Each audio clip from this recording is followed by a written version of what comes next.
సరే అంటే మొత్తం చెప్పేసాక అయినా క్వశ్చన్స్ ఉన్నాయా? అంటే మీరు ఓకే. టీవీ షోస్లో షైన్ అవుతున్నారు. అంటే ఇప్పుడు 'బిగ్ బాస్' రియాలిటీ షో అనేది ఏమైనా కొంచెం కాంట్రవర్సీస్ అవుతుందనే ఒకటి కనిపిస్తుంది ప్రోమో చూస్తుంటేనే. మీకేమనిపిస్తుందండి? సో ఎక్కడ ఏ కాంట్రవర్సీ ఉన్నా అనిల్ రావుపూడి ఆ కాంట్రవర్సీలో ఉండడు, అది తెలుసుగా మీకు. సో ఇట్స్ లైక్ చాలా అంటే మీరు చూసింది ప్రోమోలో కొంత చాలా ఫన్ జర్నీ ఉంది, చాలా ఎంటర్టైన్మెంట్ కూడా ఉంది ఈ షోలో. అండ్ మీరు అన్నట్టు కపుల్స్ మధ్య ఒక చోట ఉన్నప్పుడు వాళ్ళకి మధ్య చిన్న డిస్టర్బెన్సెస్ రావడం, వాళ్ళు దాన్ని ఎలా హ్యాండిల్ చేయాలనుకోవడం, it's a format of the show. So కాబట్టి అది పెద్ద సీరియస్గా ఇదేం లేదు. సో దాన్ని హౌ జడ్జెస్గా మేము దాన్ని ఎలా సార్ట్అవుట్ చేస్తాం, ఎలా అడ్రస్ చేస్తాం అనేది సో ఎవ్రీ వీకెండ్ ఉంటుంది. వాళ్ళు వెళ్ళిన పని అదే. ఇప్పుడు ఇందాక చెప్పాను కదా, 10 జంటలు వెళ్ళి ఒక కాలనీలో ఒక మ్యాన్షన్లో ఉంటే ఆబ్వియస్గా పక్కింటి వాళ్ళతో ఎదురింటి వాళ్ళతో గొడవలు వస్తాయిగా, రాకుండా ఎలా ఉంటాయి. సో షోలోనే ఆ మ్యాజిక్ ఉంది. కాబట్టి అవి కూడా ఎలా హ్యాండిల్ చేస్తారు కపుల్స్గా. సో ఆ పక్కింటి వాళ్ళ మీద వీళ్ళకి వచ్చి కంప్లైంట్ చేయటం, వీళ్ళు వెళ్ళి వాళ్ళకి చెప్పడం, సో చాలా సరదాగా ఉంటుంది. సో చిన్న చిన్న డిస్టర్బెన్సెస్ కూడా ఉంటాయి. జంటలుగా వెళ్ళిన వాళ్ళు జంటలుగానే బయటకు వస్తారనుకుంటున్నారు? 200% ఇంకా చాలా. నేను ఫస్ట్ ఇదే డౌట్ అడిగా, ఎవరిని, రగన్ అడిగా.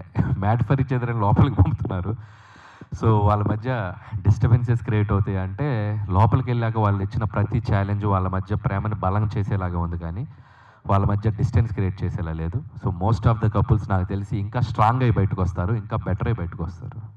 సో అనిల్ గారు, ఎన్ని డేస్ ఉంటుంది మొత్తం కంప్లీట్గా ఈ షో? సో 10 వీక్స్ అండి. It's show 10 weeks. సో అంటే జనరల్గా మేడ్ ఫర్ ఈచ్ అదర్ అని చెప్పి ఒక కపుల్ అంటూ ఉంటారు. అసలు కపుల్ అంటే ఇక్కడ ఏమి చూస్తే మ్యాడ్ ఫర్ ఈచ్ అదర్ అని ఉంది. ఎందుకు మ్యాడ్ అని కంప్లీట్గా పెట్టారు అంటే?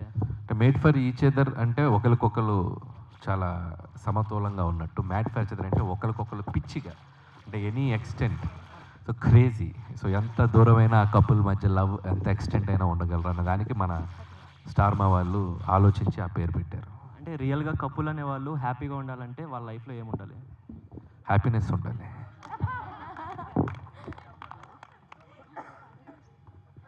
సో అనిల్ గారు, ఇందులో రిలేషన్లో కాంపిటీషన్ తర్వాత చాలా ఫిజికల్ గేమ్స్, మెంటల్ గేమ్స్ చాలా ఉన్నాయి. అవి ఎట్లా ఉంటాయి అండ్ ఎలిమినేషన్ ప్రాసెస్ కూడా ఉంటుందా? ఎవ్రీ వీక్ ఎలిమినేషన్ ఉంటుందండి. అండ్ వాళ్ళ మధ్య ఛాలెంజెస్ కూడా కంపాటబిలిటీ, కోఆర్డినేషన్, సో అండర్స్టాండింగ్. ఒక గేమ్ ఛాలెంజ్ ఏదైనా ఇచ్చినప్పుడు వాళ్ళ మధ్య అండర్స్టాండింగ్ ఎలా ఉంది. ఎవ్రీ ఛాలెంజ్ కూడా వీళ్ళు చాలా బాగా డిజైన్ చేశారు. ఆ కంపాటబిలిటీ మీద ఉంటుంది. అంటే వీళ్ళకి తెలిసిన విషయాన్ని వాళ్ళు గెస్ చేయకపోవటం, వీళ్ళ లైఫ్ జర్నీలో వీళ్ళ మీద ఒక ట్రస్ట్ ఎలా ఉంటుంది. సో ఇవన్నీ కూడా అంటే ఎవ్రీ ఛాలెంజ్ చాలా డిజైన్డ్గా పెడుతున్నారు. సో ద కపుల్ మధ్య ఉన్న బాండింగ్ని ఎంతవరకు వాళ్ళు స్ట్రాంగ్గా ఉన్నారనేది తెలుసుకునే ప్రాసెస్లోనే ఉంటుంది. So every week one couple ఆ జర్నీలో.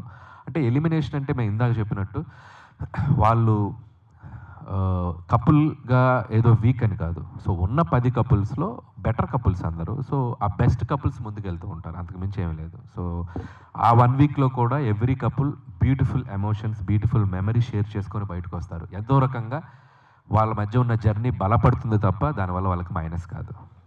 అంటే ఇది మెంటల్గా చాలా స్ట్రెస్ఫుల్ సిచ్యువేషన్ కదా సార్, ఎలిమినేషన్ ప్రాసెస్ అనేది. మరి కౌన్సిలింగ్ అలాంటివి ఏమైనా ఇచ్చి పంపిస్తారా? లేదా అసలు వాళ్ళు మాకే కౌన్సిలింగ్ ఇచ్చేలా ఉన్నారు తప్ప మేము వాళ్ళకి కౌన్సిలింగ్ ఇచ్చేలా లేము. So it's going the process లాగా వెళ్తాము. ఖచ్చితంగా అందరూ కూడా ఇందాక రాధా గారు చెప్పినట్టు చాలా స్పోర్టివ్గా ఉన్నారు. సో ఇక్కడ ఎక్స్పీరియన్స్డ్ పీపుల్ ఉన్నారు. సో చెప్పేవన్నీ కూడా వాళ్ళు ఆలోచించే విధంగా ఉంటుంది తప్పితే వాళ్ళు ఏదో దాని నుంచి ఏదో బ్యాక్ఫైర్ అయ్యేలా ఏమి ఉండదు.